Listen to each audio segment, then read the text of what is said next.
Merhaba arkadaşlar, kanalıma hoş geldiniz. Bugün sizler için çok güzel, pofidik, yumuşacık poğaça yapacağım. Bu poğaçanın hem görüntüsü hem de tadı çok güzel. Mutlaka denemenizi tavsiye ederim. Hadi o zaman yapımına başlayalım. İlk olarak sütümü kaynatarak, ısıtarak başlayacağım. Soğuk su ile birleştiriyorum ve ılık bir karışım elde ediyorum. Bu karışımı kabıma alıyorum. İçerisine bir paket mayayı ve 1 yemek kaşığı şekerimi ekliyorum. Su ve sütüm de yarım su bardağı. İçerisine sıvı yağımı ekliyorum. 1 adet yumurta ve artık bundan sonra elimle karıştırıyorum. Ve unumu ekleyerek yumuşak bir hamur elde ediyorum.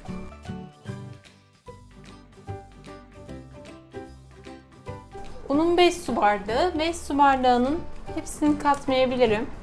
Kıvamına göre ona karar vereceğim.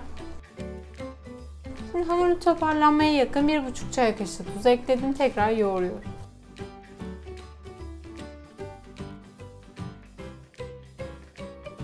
Hamurumu güzelce yoğurdum. 1 su bardağı kadar unum arttı. Yani 4 su bardağı un kullanmış oldum totalde. Şimdi hamurumun üzerine örteceğim ve güzelce mayalandıracağım. Bir 20-25 dakika mayalanacak.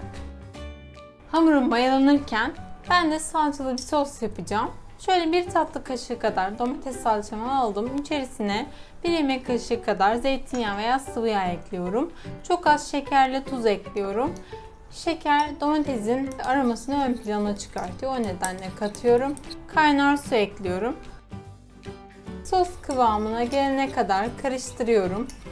Ve kenarda biberim, sucuğum, kaşar peynirim ve domatesim var. Şimdi mayalansın hamurum. Ondan sonra şekil vereceğiz. Hamurum mayalandı. Şöyle mayasını söndürelim. Bu arada sıvı ölçülerin hepsi yarım su bardağı. Onu da söylemiş olayım. Şöyle bezemi yani ortadan ikiye değil biraz daha az kısmını altı için ayıracağım. Diğer kısmı da her bir hamur parçasını 4'e böleceğim.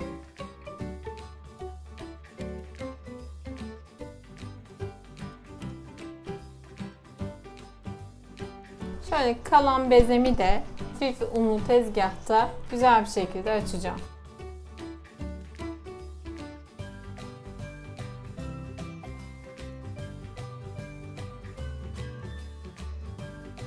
Beze yaptığım hamurlarımı şöyle tekrar bir düzeltiyorum. Hamurumun üzerine eşit aralıklarla koyacağım.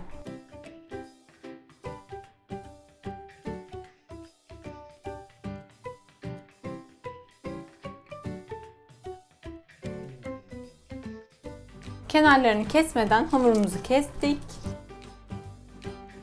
Hamurumun ortasına bastırıyorum.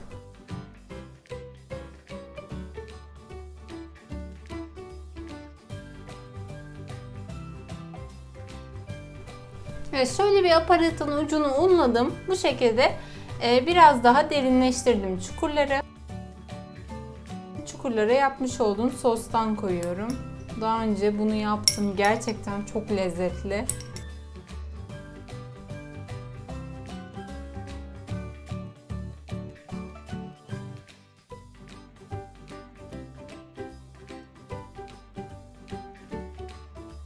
Ve son olarak üzerine kaşar peyniri ekliyorum.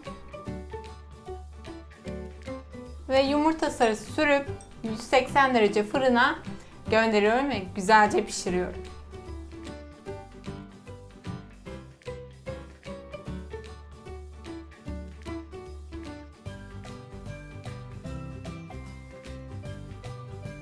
Poğaçam fırından çıktı. 180 derecede 20 dakika pişti.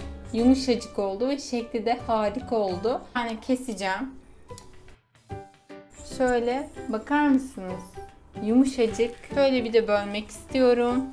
Size iç dokusunu göstereyim.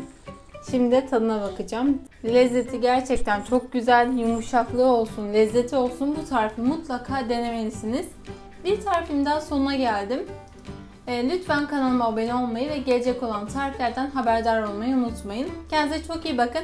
Hoşça kalın.